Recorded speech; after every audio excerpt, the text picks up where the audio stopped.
Good morning class, my self Sachin Kumar Sharma. और ये आपका सेकेंड लेक्चर है चैप्टर 2 इनवर्स ट्रिग्नोमेट्रिकल फंक्शन का। और इस लेक्चर में हम एक्सरसाइज को कंप्लीट करेंगे। और एक्सरसाइज कंप्लीट करने से पहले हम एक टॉपिक पढ़ेंगे जिसमें है डोमेन और रेंज, यानी प्रांत और परिसर। और यहाँ पर प्रांत और परिसर हम इनवर्स फंक्शन के पढ़ने वाले हैं। इससे पहले आप एक बार डोमेन और रेंज यानी प्रांत और परिसर आप पढ़ेंगे साइन कॉस टेन कॉसेक और सेक के। और उनके जो डोमेन और रेंज होते हैं वो आपस में इंटरचेंज हो जाते हैं, तब वो साइन इनवर्स, कॉस इनवर्स और cosec inverse, sec inverse, tan inverse के डोमेन और रेंज बन जाते हैं। जिस तरीके से साइन की जो वैल्यू हुआ करती थी यानी रेंज हुआ करती थी वो -1 से +1 हुआ करती थी, वो आपकी डोमेन बन चुकी है यानी प्रांत बन चुकी है। और जो आपकी डोमेन यानी प्रांत हुआ करता था वो आपका रेंज हो गई है, जो है आपकी -के π/2 से +के π/2। इसलिए sign inverse, cos inverse, cosec inverse में जो भी वैल्यू फाइंड होगी वो एक एंगल में फाइंड होगी, इसलिए वो इनकी रेंज हो चुकी है। और जो भी वैल्यू हम इनके अंदर पुट करते हैं वो एक कांस्टेंट वैल्यू होती है या फिर हमें वो गिवन होगी। ठीक है, तो इस पिक्चर को मैं सेंड कर दूंगा जिसको आपको अच्छे से लर्न करना है। अगर इसमें कोई भी दिक्कत आती है समझने में तो आप उसे शेयर करके पूछ लेंगे। ठीक है, तो अब आपका फॉर्मूले कंप्लीट हो चुके थे, हम बढ़ते हैं एक्सरसाइज की ओर। तो हमारा सेकंड चैप्टर की फर्स्ट एक्सरसाइज होगी 2.1। और 2.1 में जो क्वेश्चंस आपके स्टार्ट किए गए हैं उसमें लिखा है पहला 1 से लेकर 10 क्वेश्चन तक। और इसमें लिखा है निम्नलिखित प्रश्नों के मुख्य मान ज्ञात कीजिए। मुख्य मान का मतलब ये है कि अगर आपको साइन इनवर्स -π/2 दे रखा है तो इसकी वैल्यू साइन के अकॉर्डिंग -π/2 से +π/2 के बीच ही लाई होनी चाहिए। और ये आप कोऑर्डिनेट से डिसाइड करेंगे कि आपकी वैल्यू किस तरीके से -1/2 मैच होगी, जो -1/π/2 से ग्रेटर होनी चाहिए और +के π/2 से लेस या इक्वल होनी चाहिए। इसी टाइप से आप रिमेनिंग पार्ट्स को भी सॉल्व करेंगे। तो मैं यहाँ पर एक क्वेश्चन सॉल्व करके बता रहा हूँ। क्वेश्चन नंबर फर्स्ट, जिसमें आप नीचे देखेंगे फर्स्ट का सॉल्यूशन लिखा हुआ है, जिसमें साइन इनवर्स -के1/2 लिखा है। और इसको हमने एंगल के इक्वल इसलिए लेट किया क्योंकि इनवर्स फंक्शन की जितनी वैल्यू होती है वो एक एंगल में फाइंड होती है। और अगर हम साइन थीटा की वैल्यू फाइंड करें तो इनवर्स फंक्शन मूव हो जाएगा आपका राइट में और वो विदाउट इनवर्स हो जाएगा, इसलिए साइन थीटा की जो वैल्यू होगी -के1/2 होगी। अब -1/2 साइन में किसकी वैल्यू होती है, इसको मैच कराने से पहले हम माइनस को छोड़ देंगे। और माइनस को छोड़ के अगर हम 1/2 को देखें तो माइनस को छोड़कर 1/2 जो वैल्यू होती है वो साइन 30 की वैल्यू होती है। साइन 30 का मतलब होता है π/6।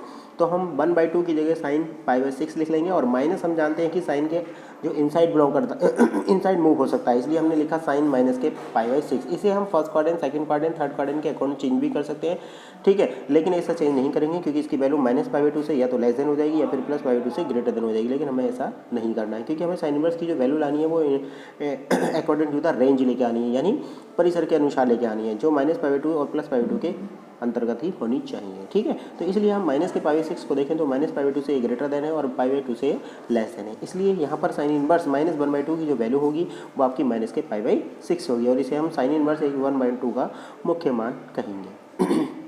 ठीक है, इसी टाइप से आप रिमेनिंग क्वेश्चन को भी सॉल्व करेंगे। अगर किसी भी क्वेश्चन को देखें तो उसके अंदर लिखी गई वैल्यू को आप पहले वैल्यू पुट करेंगे और माइनस अगर उसमें इंक्लूड हो सकता है तो इंक्लूड कर देंगे और माइनस अगर आपका नेगलेक्ट हो रहा है तो उसको नेगलेक्ट कर देंगे। ठीक है, और उसकी value according to the domain और रेंज के ही फाइंड करेंगे। ठीक है, तो ये फर्स्ट एक्सरसाइज में आपको इतना ही करना है। जितने भी क्वेश्चन हैं आपको सेम है, सिमिलर है। अगर कोई प्रॉब्लम आती है तो उसे आप शेयर करेंगे। अब आते हैं नेक्स्ट एक्सरसाइज 2.2 पर। 2.2 का जो फर्स्ट क्वेश्चन है वो आप देखेंगे तो 3 sin inverse x equal to sine inverse 3x - के 4x³ है। साइड में इसका डोमेन लिखा हुआ है डोमेन लिखा हुआ है, लेकिन आप इस पर ध्यान नहीं देंगे, आप केवल फॉर्मूले को प्रूव करेंगे। फॉर्मूले में फर्स्ट फॉर्मूला प्रूव करा चुका हूँ, ठीक है, फर्स्ट लेक्चर में। और सेकंड फॉर्मूले को मैंने सिमिलरली कहा था कि आप प्रूव करेंगे, आपने कर लिया होगा। अगर नहीं किया है तो आप प्रॉब्लम बनाकर उसको शेयर कर सकते हैं, मैं इसको सॉल्व करा दूंगा। ठीक है, इसी टाइप से क्वेश्चन नंबर थर्ड और फोर्थ को अगर आप देखें तो फोर्थ क्वेश्चन में आप देखें तो 2 tan inverse 1/2 plus tan inverse 1/7 equal to tan inverse 31/17 लिखा है।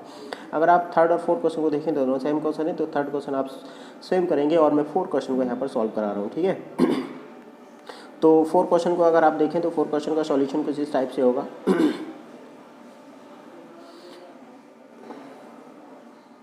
जिसमें आपको दिया गया है 2 tan इनवर्स 1/2 प्लस के tan inverse 1/7 equal to tan inverse 31/17। ये आपको प्रूव करना है। तो सर्वप्रथम हम क्या करते हैं, इसमें जिसमें मोर देन 1 पार्ट दिए होते हैं उसको हम टेक करते हैं। और उसमें अगर आप देखें तो 2 tan इनवर्स x का एक फॉर्मूला आपने पढ़ा था जिसका इक्वल वैल्यू थी tan इनवर्स 2x/1 - x²। यहाँ पर x की जो वैल्यू है वो 1/2 है, तो हम x की वैल्यू पुट कर देंगे और यहाँ से 2 tan इनवर्स को tan इनवर्स में चेंज कर लेंगे और जिसकी वैल्यू हो जाएगी आपकी 2 × 1/2 और अपॉन में 1 - 1/2 का होल स्क्वायर। और प्लस के सेकंड पार्ट आपका एज इट इज रहेगा tan इनवर्स 1/7। अब tan इनवर्स 2 × 1